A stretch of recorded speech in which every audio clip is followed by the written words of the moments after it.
Wow, what a game. Panalo na. Panalo na eh. Lamang na ng 3 eh. Akalain mong natalo pa. Just one mistake and you're done. Okay? Yan po ang kapalaran na sinapit ng isa sa mga teams na naglaro ngayong weekend dyan sa PBA. Kung sino yan, kung ano yan, ano nangyari, alamin natin dito sa ating update sa PBA. Updates natin dito sa Talking Toshi Sports. Magandang araw po sa inyo lahat, mga ka-talkers, mga ka-toshis. Welcome na naman po sa ating panibagong vlog dito sa Talking Toshi Sports.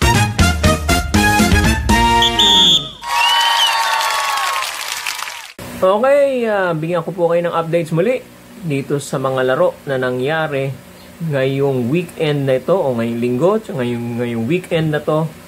At pati schedule at mga team standings rin natin. Nasaan ang mga paborito nyong kupunan na sinusuportahan? Nasaan lugar na ba sila sa team standings? Ito na. Alright, magandang araw sa inyo lahat mga ka-PBA.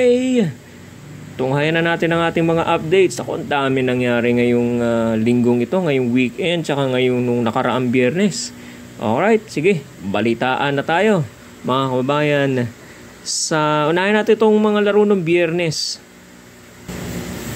Alright, first game nung Friday, sa laban ng Rain or Shine Elasto Painters at ng Blackwater Bossing, nanalo po ang Rain or Shine Elasto Painters versus laban dito o kontra dito sa Bossings, no? Blackwater Bossing 110-100.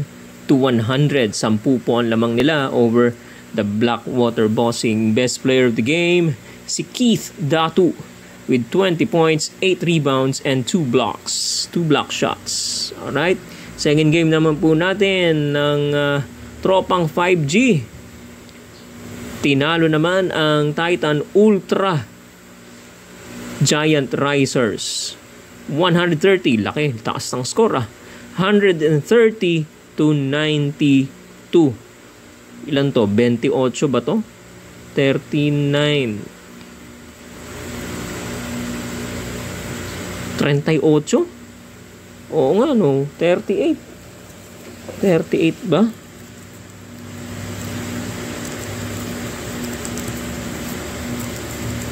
Oo, 38, 38. Okay. Henry Gandinato ang ating best player with 16 points, 9 rebounds, 6 out of 8 from the field. Nung una ng first quarter, agapay pa. First quarter natin 22-19. Aba, no second quarter hanggang no fourth quarter, umalagwa na tong TNT 5G. Lakas ng signal eh. Ha? Ayan. So, yan ang mga games natin. Game results nung Friday. Ngayon, nung Sabado, first game ng Sabado, laban ng Magnolia Hotshots at Terra Firma Jeep na naig ang Magnolia Chicken Templados Hotshots 104-93 over the Terra Firma Jeep. Alright, best player of the game, ang ating veteranong si Mark Andy Baroka, 17 points, 5 rebounds. Wow, perfect from the field, 8 out of 8. Galing ha. Okay. Lamang nung una, lumamang pa yata ng malaki itong Terra Firma Jeep, no? At kala natin kontrolado nila yung game, pero napakawalan nila nung bandang fourth quarter ng gumawa ng 4 to 6 straight points itong si Mark Baroka para selyuhan ang kanilang panalo over Terra Firma Jeep. Okay? Ang kulang na lang dito sa Terra Firma Jeep, in fairness sa kanila, lumalaban sila. Okay, ang kulang na lang sa kanila is control of the game. Okay, lalamang ng una, tapos papakawalan nila ng bibitawan nila yung lamang nila sa bandang huli at the expense of or to their detriment sa kanilang kapahamakan na sila matatalo. Ayan. So, dapat nilang pag-aralan yung control of the game, yung maintenance of the lead. Pero in fairness, lumalaban sila. Alright? So, yan ang laban ng Terra Firma at Magnolia. Second game, Ito, second game, Converge Fiber Xers versus the Phoenix Fuel Masters. Sino na naig? Ang Converge Fiber Xers, 128 to 114. Okay, best player, sino? Si Alex Stockton tumalon. Alex Stockton, best player, 22 points, 3 rebounds, 8 out of 15 from the field, mga kabayan. Yan po ang Saturday games natin ngayon nung linggo. Fully loaded tayo nung linggo. Alright, first game nung linggo. Wow, ito ang pinanood ko to no? Tingnan nyo yung score, 111-112. Okay? Nanalo po ang Raynor Sign over the Titan Ultra Giant Risers. Best player po natin dyan, si Leonard Santillan with 21 points, 9 rebounds, and 8 out of 16. 50% from the field. Okay? Third quarter, pumutok itong si Santi Santillan, yung mga tres niya. Nagpapasok sila. Lamang lamang Titan Ultra nung una, hinabol nung third quarter. Hanggang ito na nga, nung fourth quarter, kwentuhan ko kayo. Okay? Lamang ang Titan Ultra, mga bandang mga 17 seconds pa, or mababa na nga yung number of seconds, no? Hindi ko lang matandaan kung ilan, pero single digit na lang yung number of seconds, Lamang sila ng tatlo, 111-108. Okay? So, tatlo. So, kampante kasi malapit na matapos, Okay? Ang bola sa Raynor Shine. Right? Lamang, they're down by 3. Okay? 111-108. O di in-inbound na ni Raynor Shine yung bola. Aba naman, kasi nga, ang strategy dyan, lamang ka, tatlo. Wag mo nang patirahin ng tres. I-foul mo lang para at least 2 free throws lang. Kahit maipasok niya yung dalawa, lamang ka pa rin. Panalo ka na. No? Ng isa, ng 1 point. Aba, nabaliktad ang sitwasyon. No? Talo sila ng 1 point. Paano ba nangyari doon? O di in-inbound na. No? In-inbound na yung bola. Si Anton Asisio, pumeke, kumagat sa peke itong si Joshua Munson. Okay? Nasa area siya ng 4-point area. Doon siya tumira. Pwede ka sanang pumaul, pero hindi act of shooting. Okay? Wala pa kasi sila sa penalty. Pwede kang pumaul. Okay? Pwede kang pumaul. Hindi.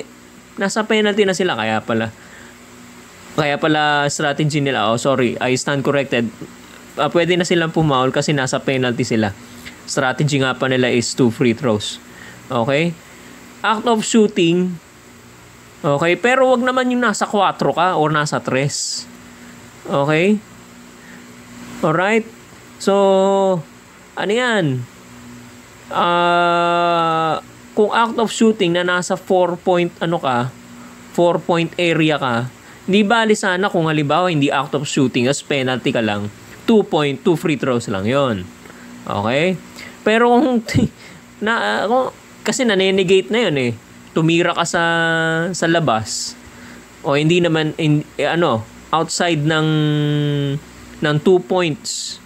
Okay? Hindi 2 points ang act of shooting mo. Okay? Patira ka sa 4-point area. Tinirad sa 4-point area, finaul mo dun. Natural, hindi dalawang free throws bibigay sa'yo dyan. 4 free throws or kung sa 3 free throws, depende kung saan ka tumira. Sa 4-point area tumira nag-attempt etong si Anton Asisio. Ayun. Nagsisi si Joshua Munson. 4 free throws para dito kay Anton Asisio. Cool as a cucumber na ipasok ni Anton Asisio yung 4 na free throw. Di lumamang pa.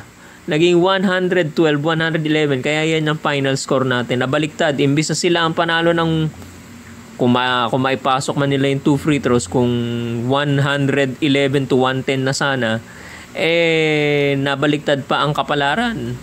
So panalo itong Raynor Shine Elasto Painters 112-111. Okay. Second game po natin noong linggo. Okay? Meralco Bolts versus the NLEX Road Warriors. Sino po nanalo? By 4 points nanalo po ang NLEX Road Warriors. Maganda nilalaro ng NLEX ngayon, ha? In fairness, ano? Tinalo po nila ang Meralco Bolts 89-85. Best player of the game si JB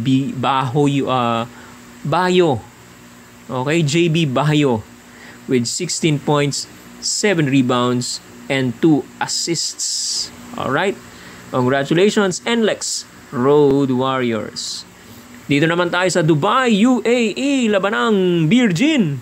Oh, sino ang nalasing? Sino ang nakainom ng matindi? Sino ang mataas ang amats?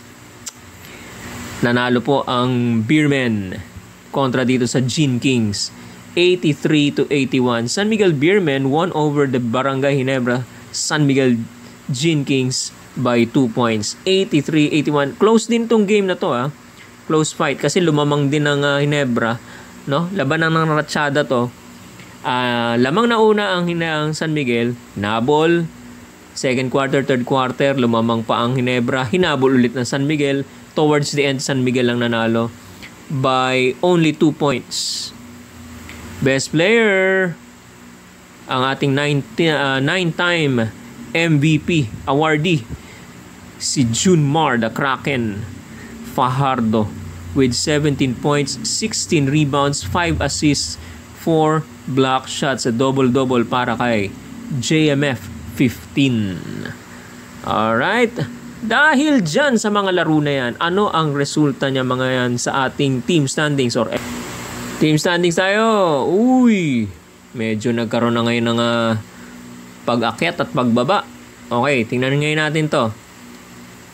Ang may mga teams na may mga 3-1 record ay 5. 1, 2, 3, 4, 5. Okay, 5. Magnolia, TNT, Converge, NLEX at Rain or Shine with similar 3-1 records. Okay?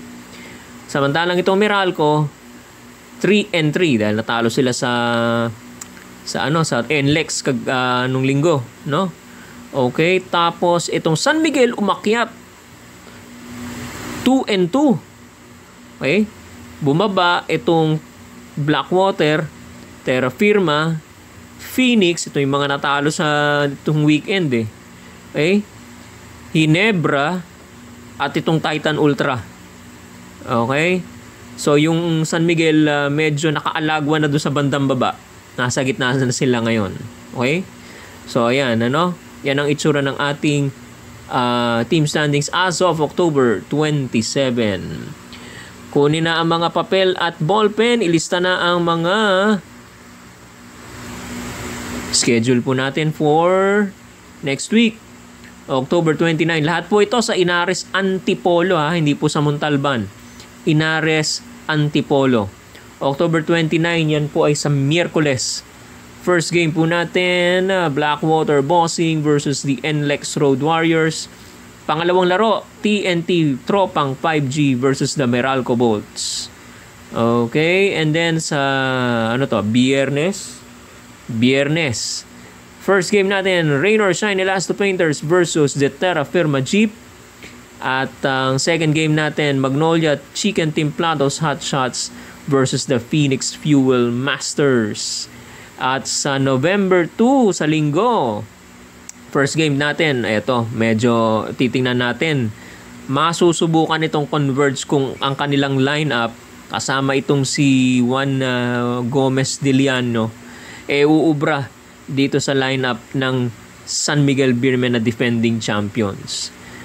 First game po sila, Converge versus SMB. Second game, Barangay Ginebra versus NLEX Road Warriors.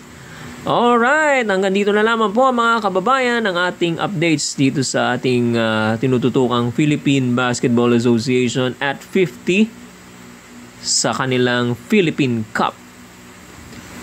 Tutok-tutok na lang po kayo dito sa ating YouTube channel. Huwag po ninyong kalimutan na mag-subscribe sa ating YouTube channel sa mga bagong pasok. Inihikayat po namin kayong mag-subscribe sa ating YouTube channel, Talking Toshi Sports. At like and follow na rin po ninyo ang ating Facebook page, Talking Toshi Sports. Maraming salamat po at magandang araw po sa inyong lahat.